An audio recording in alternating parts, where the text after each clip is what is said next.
देखिए, मैं शुरू से इस बात को कह रहा था कि वजीर आजम को, प्रधानमंत्री को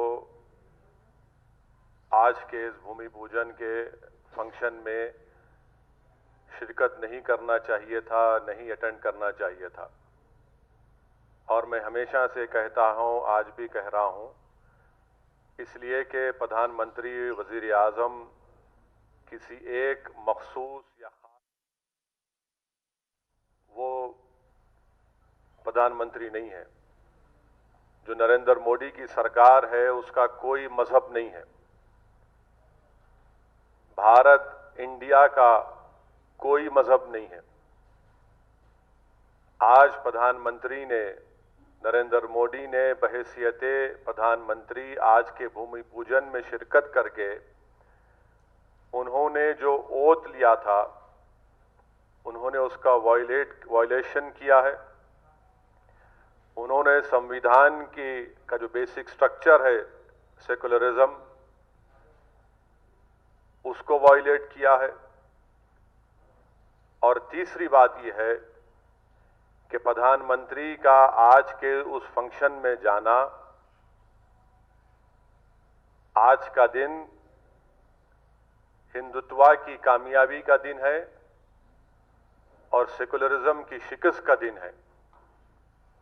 आज का दिन जो प्रधानमंत्री बहैसियते प्राइम मिनिस्टर वहां पर गए, उनके जाने की वजह से आज का दिन हिंदुत्व की कामयाबी का दिन है, सेकुलरिज्म की शिकस्त का दिन है।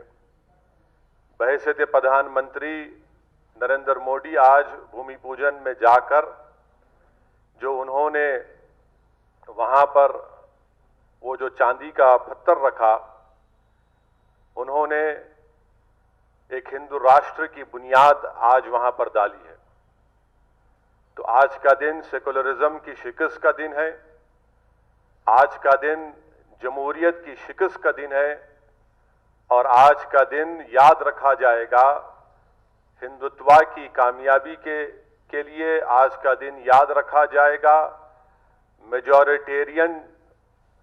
मेजॉरिटेरियनिज्म की कामयाबी के नाम से आज का दिन याद रखा जाएगा। और दूसरी बात यह है कि प्राइम मिनिस्टर ने अपने भाषण में ये कहा, अपनी तकरीर में, अपनी स्पीच में कहा कि देश बड़ा इमोशनल है। यकीनन प्रधानमंत्री नरेंद्र मोदी, असदुद्दीन ओवैसी भी बड़ा इमोशनल है। मैं इसलिए इमोशनल हूं क्योंकि मैं को एग्जिस्टेंस को मानता हूं। मैं इसलिए इमोशनल हूं क्योंकि मैं इक्वालिटी ऑफ सिटीजनशिप को मानता हूं। मैं इसलिए इमोशनल हूं कि 450 साल जिस जगह पर मस्जिद थी, जहां पर मुसलमानों ने नमाजें पढ़ी 22 दिसंबर 1949 तक, मैं इसलिए भी इमोशनल हूं कि आप ही की पार्टी के लोगों ने सुप्रीम कोर्ट को झूठ बोलकर, बीजेपी और संघ परिवार के लोगों ने 6 दिसंबर 1992 को बाबरी मस्जिद को शहीद किया।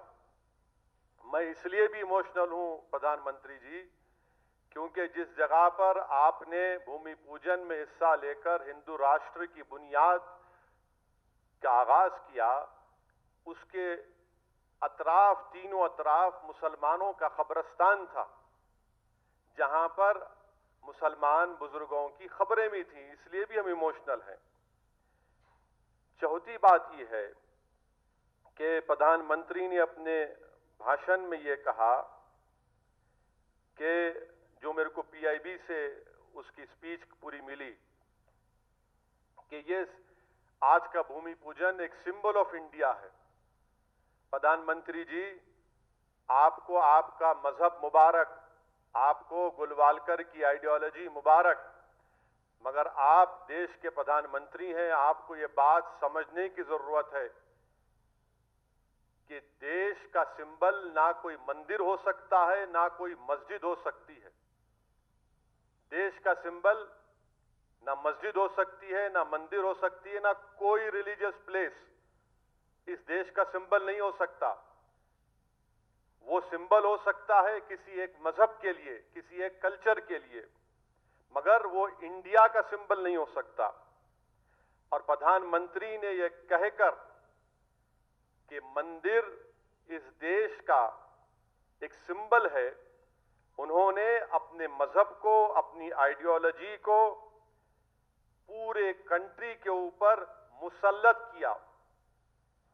प्राइम मिनिस्टर ने आज ये अपनी स्पीच में ये बात कहकर मेजॉरिटेरियनिज्म को एंडोर्स किया। छठी बात यह है कि प्रधानमंत्री ने अपने स्पीच में 15 अगस्त जो हमारे लिए इंडिपेंडेंस डे है, यौम आजादी है, आज 5 अगस्त को प्रधानमंत्री वजीर आजम ने इसको 15 अगस्त से मिला दिया। हम फिर से वजीर आजम को और देश को बताना चाह रहे हैं कि 15 अगस्त हमारे मुल्क के लिए एक आजादी का दिन है।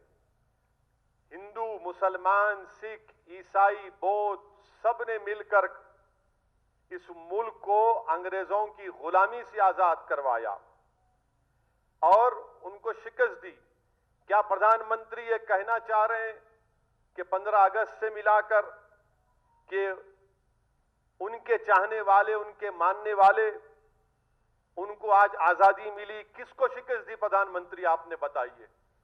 15 अगस्त को अगर हम लाल किले पर झंडा, तिरंगा लहराते हैं, बड़ी फख्र के साथ लहराते हैं, तो ये पैगाम देने के लिए कि हमने 200 साल की अंग्रेजों की गुलामी के बाद इस देश को आजाद किया। कैसे प्रधानमंत्री फ्रीडम फाइटर्स को, उनकी कुर्बानियों की आज तौहीन की कि आज के दिन को उन्होंने 15 अगस्त से मिला दिया। और कैसे एक टेंपल का मूवमेंट एक मुल्क के बराबर हो सकता है? How can a temple movement be equated to a country?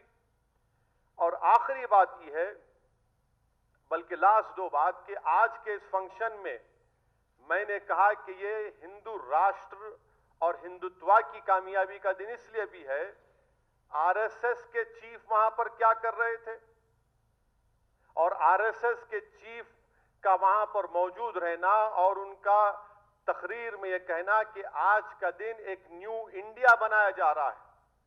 कौन सा न्यू इंडिया बनाने की बात कर रहे मोहन भगवत? कौन सा न्यू इंडिया बनाने की बात कर रहे?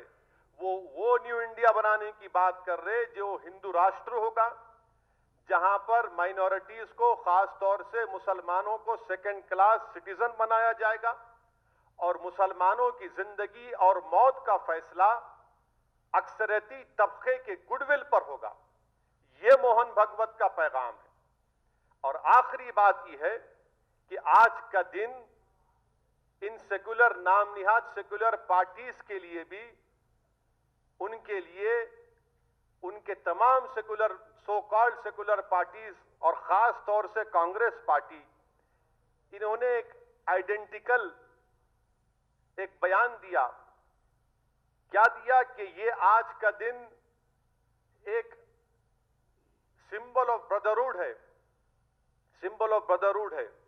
मैं इन तमाम सेकुलर पार्टीज से, जो अपने आप को सेकुलर कहते हैं, और मैं तो कम्युनल में ही हूं, पूरे भारत में अगर कोई कम्युनल है तो हम ही है, इसका मैं इकरार भी करता हूं।